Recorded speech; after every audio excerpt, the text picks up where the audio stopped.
มาคู่กันเคยคิดว่าไม่สำคัญกับเราสองคนเท่าไรแต่มันก็แปลกทั้งที่อยู่กันห่างไกล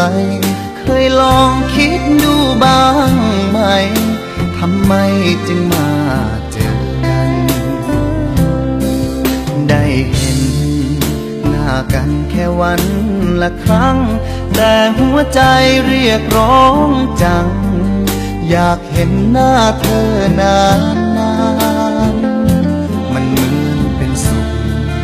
ลืมทุกข์ลืมความร้าวรานเหมือนใจเสพติดยิ้มหวานกลับบ้านยังนอนละเมอในหนึ่งวันฉันเจอ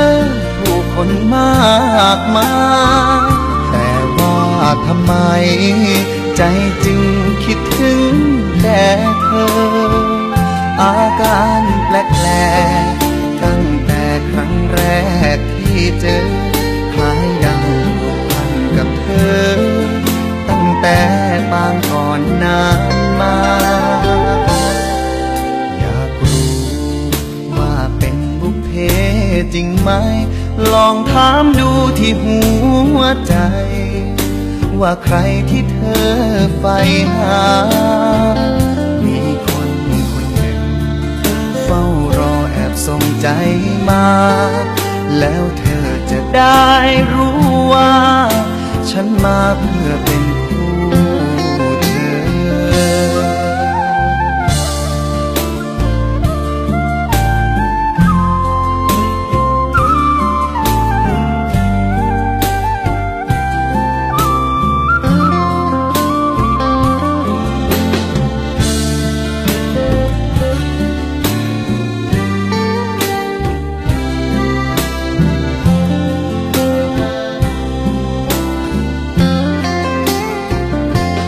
ในหนึ่งวัน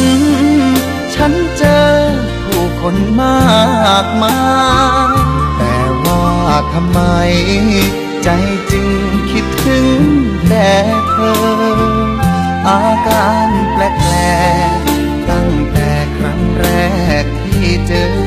คล้ายดังผูกพันกับเธอตั้งแต่ปางก่อนนานมา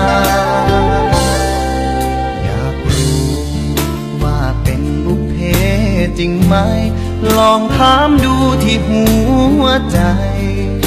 ว่าใครที่เธอใฝ่หามีคนคนหนึ่งเฝ้ารอแอบส่งใจมาแล้วเธอจะได้รู้ว่าฉันมาเพื่อเป็นคู่เธอแค่เพียงได้สบสายตา